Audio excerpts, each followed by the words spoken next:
YouTube, and welcome to this episode of the Gunman. So I thought I'd give you guys a bit of another update and a look around the shop and how things are going. Look, truth is, not much really changes around here.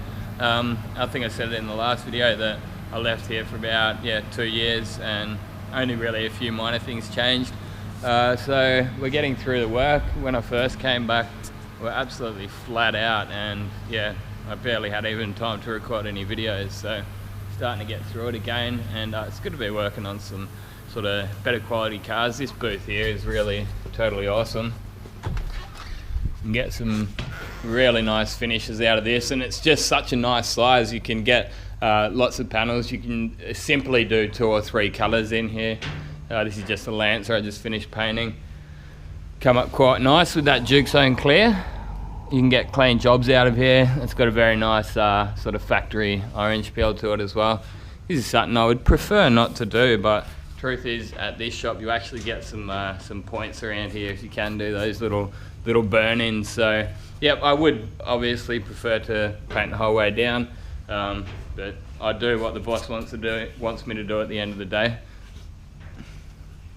And that's got the nice factory looking orange peel to it, and pretty clean too. So the tips I can really give with that Duke Zone clear is just observing the flash off times. Like, don't go and just put, like how I was painting with the Chromax VOC clear. If you just go one coat straight away, put your second coat on, it's just not going to work with this clear. So just put your first coat on, leave it 5 minutes, put your second coat on, and you should be able to get results like this. Had a few people say that they get a little bit of dye back with it, and that's most likely what it's going to be if you're using fast hardeners right in the middle of summer, stuff like that. I'll give you a look around the rest of the shop and that. What else is there to say? As I say, not a great deal changes. I just come to work and paint shit every day. I got this job. I painted it in a funny corner in that booth, and I got little silicone holes all through it. I think that was couple of things. I think I hit bake too early, so I literally just finished painting this bonnet, and then I hit bake, and I think the heat must have been partly to do with why some of these silicone holes have opened up. And also I painted, because I had heaps of stuff in the booth, like everything else came up okay, but I was painting this bonnet up in this corner right up here, so I think even just some stuff, like even your own overspray, just sort of bouncing back onto the panel off the walls and stuff like that. So in the morning I'll just wait for that to like fully cure overnight or whatever, and then just give it another coat of clear, a couple of coats of clear, sort that out. As you can see, we get some pretty nice cars in here. Well, we get a nice mix, you know. They're not all Jags and Rolls Royces and Mercedes, but get a nice mix. So I've got this pretty nice old 76 2-door Jag here. The boss is pretty well known in the Perth car scene, so he's pretty well connected, and he's got lots of friends with nice classic cars. So I just recently did a bit of editing on this HQ Monaro 2-door GTS that we just painted. So this is one that one of the other guys painted, Frank. He's an older guy, he's pretty cool. Probably like 55 years old, good to have around. And yeah, it's that's one thing that I did miss about working here, is like a good vibe in the workshop. Everyone seems to get along, have a bit of a laugh, but at the same time get a lot of work done and not waste too much money. Like little things like this, you know, we reuse these pots and that, you know, you wait till that goes hard and you can peel the paint out, reuse it when you're mixing up a bit of primer or something like that.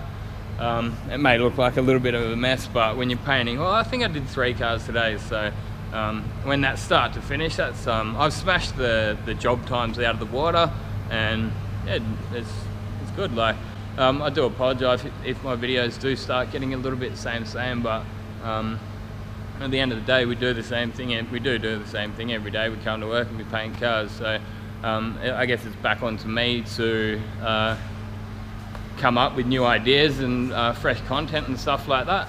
But yeah, I'd like to start focusing on doing some more product reviews and stuff like that. I've actually still haven't even done a review on these air-fed respirators. So I've got this starter one here. Been quite impressed with how that thing's going. And yeah, if you ever do get one of these starter air-fed respirators, I would just about say that that's a must for it, because because the way that it's set up like that, the airline usually plugs in there.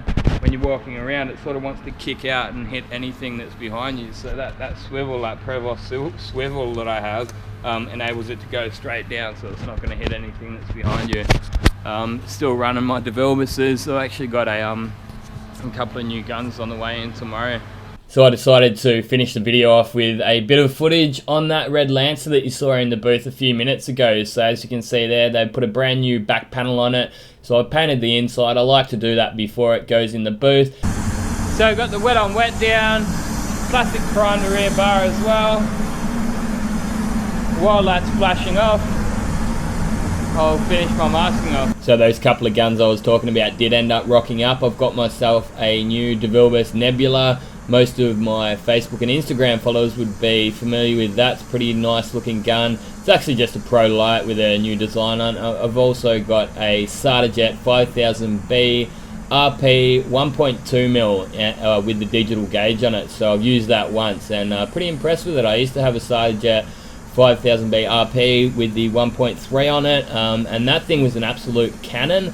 I ended up regretting getting the 1.3, not realizing that a 1.3 in SATA is actually a 1.4 in DeVilbiss, because I've always been a DeVilbiss man, so I just thought 1.3, yep, that's my preferred fluid tip size, and SATA jets actually have a slightly different size than the DeVilbiss, so I did end up getting the 1.2 this time. Only used it on the one job, but yeah, absolutely loved it. So I've got an extra gun there in my arsenal, so that'll be coming in future videos. But when I did this job here, it hadn't actually rocked up, so you'll be watching me use my blue GDI Pro Light. I'll be putting some tunes on for the rest of this video. I hope it interests you. I'll be putting a few text layers over the screen, so that'll let you know some settings and just the products that I'm using and the materials that I'm using at the certain time. So if you are interested in checking me out on all my social media, there are links in the description down below. Also be sure to check out my website. I've actually got some new shirts on the way. I'm going to get them made up in the next couple of weeks, and I'm going to look into creating a bit of an online store on my website. So previously I created a campaign through Teespring, and that was easy, but I think they're actually a little bit pricey. I'll be able to lower the price on my shirts next time, and also that way whenever you are ready to buy a shirt, they'll be there ready for you on my website. But I'll let you guys know of the developments on that as we go. But for now, sit back, relax, and enjoy me painting some shit as I like to do. Working a bit of overtime. Nothing wrong with doing a little bit of overtime. I actually found that at the previous job there was a little bit too much overtime, and I was working probably an extra hour or two every single day just because I was using water. So it was actually impacting my life personally, and I wasn't getting enough me time. Now I am. I've got more time to edit videos instead of sitting in the corner of the booth with the air blower waiting for water base to dry, eating into my editing hours.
Cole, thank you for making it to the end of this video. This is where the panel meter guy is refitting the car up. In a couple of minutes you'll see him out the back just doing a bit of a water test. He's actually asked me what I'm doing there. He's like, man, what's that you got there? And I said, oh, it's a video camera. I showed him my shirt. I said, oh, I've got this bit of a YouTube channel. And he goes, that's where I knew you from. Because the first time we met each other, I said to him, I said, oh, you look familiar. Do I know you? I said, oh, you know, have you worked in the mines? And I thought, oh, maybe we'd work together. And he goes, now I know how I know you.